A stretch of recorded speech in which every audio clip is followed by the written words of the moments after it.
各位我份春雲戰，大家好。以往好少見到客串騎師嚟香港，接近半季啊，連一場頭馬都贏唔到。今季首次嚟香港發展嘅英國騎師潘大衛，雖然期間曾經去過車公廟拜神祈求轉運，希望可以早日贏到頭馬，並且可以延續喺香港下半季嘅策騎牌照。但係呢個心願最後都唔可以達成，並且刷新咗一項紀錄。就係成為咗一個喺香港出賽最長時間都贏唔到頭馬嘅唔光彩紀錄。潘大衛喺香港策騎馬嘅牌照，去到下個禮拜二就正式完結。所以今個禮拜六嘅沙田賽事，名義上係去喺香港最後一戰，但好可惜喺排位表公佈之後，佢好似啱啱過去咗個星期三賽事一樣，依然冇獲得任何坐騎，認真冇癮啊！其實今期沙田賽事有3位騎師已經請咗假出外策騎，佢哋包括騎師景仁安、麥文堅同埋周俊樂樂仔。雖然冇咗呢3位騎師，可惜對於今季支持一直都唔算多嘅潘大衛嚟講，並冇任何幫助。最終都係冇馬騎，依然坐冷板凳，被迫黯然告別，提早結束香港客串之行。其實我哋喺英國轉播賽事，潘大衛嘅表現又唔係太差，偶爾都見到潘大衛屢次鏟入欄位置，好似喺上年年中，佢喺高雲地利錦標策騎小江村得到一席第3。查實潘大衛初出道嘅時候，同曾經英國冠軍騎師布宜學當時一齊榮膺英國平地賽嘅冠軍見習騎師，其後更加喺2022年去奪得英國全天候賽事冠軍騎師嘅殊榮，並且喺同年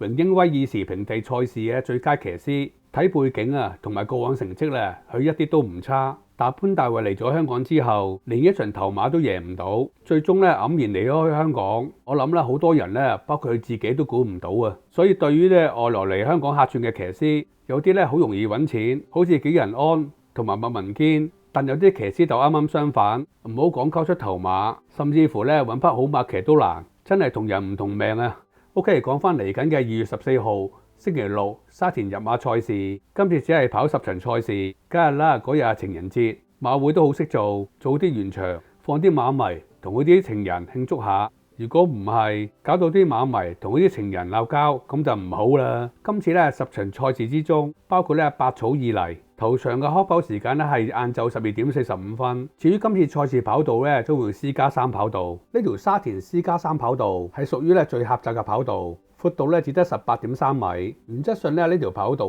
對前邊放頭嘅馬較為有利啊，後上馬就要跟前少少，唔好落後得太遠。如果唔係就好難追啦。中意留意跑道嘅朋友可以參考下。今次賽事我哋想同大家分享一匹消息馬，呢匹馬背景特別，並且曾經患有傷患嘅馬。今次幕後只係相隔2個禮拜就立即真情再次出賽。冇對於今次嚟緊嘅賽事懷有一定嘅信心，並且希望呢匹馬可以克服傷患問題，同時可以再次交出久違嘅頭馬。到時同新馬主一齊入凱旋門影張頭馬相。OK， 今次賽事我哋想同大家分享嘅消息馬係第8場14號馬果然僥倖。果然僥倖呢匹來自澳洲嘅 PBC， 今年6歲，而家隸屬蘇偉賢馬房。果然僥倖喺香港出賽已經踏入第4季。第一季嚟香港嘅時候本應隸屬大衛希斯馬房，但係喺大衛希斯馬房跑咗2場賽事之後，就立即轉咗去呂健威馬房。轉入呂健威馬房之後，喺第2季第一場賽事已經可以替馬主贏出嚟香港第一場嘅頭馬。跟住打後賽事，馬主可能見到果然僥倖未能突破，唔可以喺呂健威馬房再交出頭馬，所以喺第2年馬季又由呂健威馬房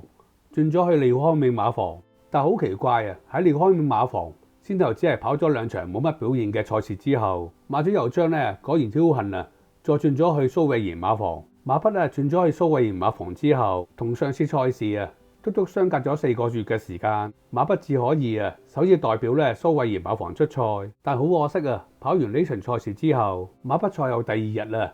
發現後腿不良於行跟住幾個月時間只能維持一般嘅操練。另外呢段期間，馬主因為個人生意事務問題，突然被馬會取消會員資格，所以馬主當時名下2匹馬，包括蘇偉賢馬房嘅果然僥倖，同埋另外一匹放喺姚本威馬房嘅非為僥倖。2匹馬都被馬會勒令停賽。兩區咧並且需要咧安排咧拍賣易主。喺同年啊，即係24年嘅9月16號，蒸蒸日上啊，同埋遙遙日上嘅馬主之一姜先生，以113萬成功投得咧非維邀幸。可能新馬主啊見到非維邀幸喺香港復業第一年已經可以兩勝啊，田草2000米賽事，加上馬匹啊冇病冇痛，所以非維邀幸啊好快就得到咧新馬主嘅垂青。喺拍賣落實之後，馬匹咧繼續由姚本輝馬房訓練，但相反咧果然邀幸啊，可能馬匹有傷患嘅問題，所以冇新馬家投標。